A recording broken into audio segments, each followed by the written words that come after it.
Alright, hi everybody. I am at St. Joseph's Church in Waconia, Minnesota, which is my hometown. Waconia is located about 45 miles west of the Twin Cities. So this is a church that I attended for a lot of my younger years. I actually attended St. Boniface's Catholic Church a couple miles from here, but we started attending this and I went to faith formation here, so I thought I would just take you guys around to this religious site. So this church was actually, the first mass was not held in this church. It was actually held a couple miles from here in somebody's house. So they started offering mass there, and then they decided to build this church in 1859. So this church was built 2 years after mass was started, and it actually wasn't this original church.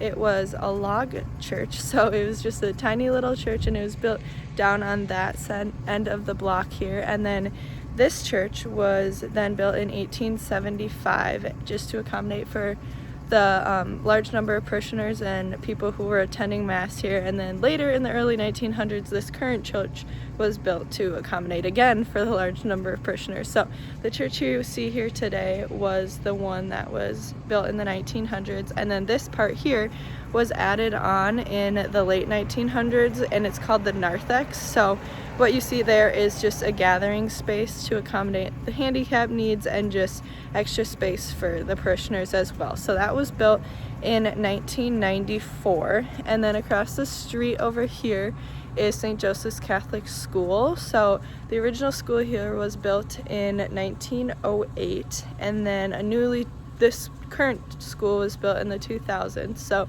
they've been offering school there for a long time. You have to pay for it, and yeah, so that was just something interesting. And another interesting thing is there's supposedly an underground passageway that connects the church and the school. For back in the day, they used to use that a lot to transport stuff back and forth, so I kind of thought that was cool. So what I wanted to take a look at was the architecture that we see here, but specifically all these stained glass windows. So something that is kind of what Amanda covered in her video is this gothic architecture style. So it became really popular during the medieval times, and these large spaces were left for these really big windows. So the relationship that light had in the Catholic Church is kind of a special and weird one.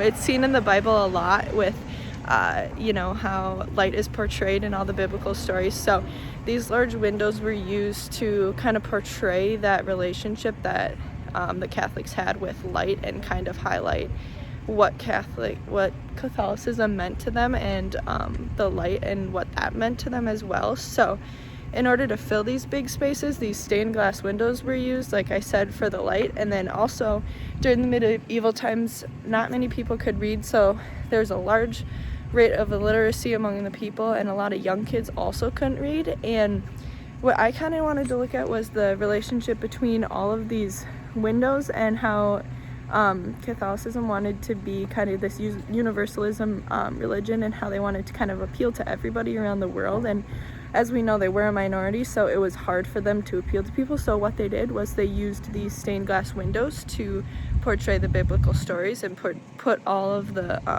stories onto here, since many people couldn't receive the stories orally. So since people couldn't buy the Bible and read the stories in there, they created these windows with all these pictures and colors and stuff to portray their religion to the people who were illiterate. And they really wanted to do this to portray their religion to everybody and kind of create this universalism, because that was their whole goal in their religion, was to be universal and to appeal to everybody around the world, even those who were young and who couldn't read. And that was very popular during the medieval times. So they really wanted to call to those people who were lower on, so who could build their religion and kind of create Catholicism as we know it today. So some of the things that I wanted to look at was a couple, you can't really see now since we are outside and there's not very good lighting, but a lot of the stained glass windows have symbols in them. So like, for example,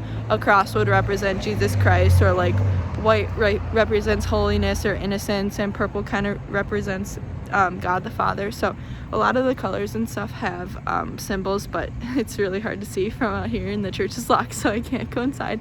But so yeah, this is just something that Deming and Laine talk about in their books, is just how the Catholic Church wanted to be very universal and portray to everybody. So you can see in this Catholic Church specifically, there's a ton of these stained glass windows. So this isn't just in this Catholic Church, it's really popular not only in the United States but everywhere, is just these large spaces with the Gothic architecture and the stained glass windows that were used. So they use these with all the symbols and everything to kind of portray to people around the world, and you know, make your Catholicism a universal religion. So Deming and Laine kind of talked about it a little bit in their books, but yeah, that's just what I wanted to highlight. And so yeah, this is St. Joseph's Catholic Church in Waconia, Minnesota, about 14,000 people. So this is my hometown church and my religious site. I thought you guys would enjoy. So see you later.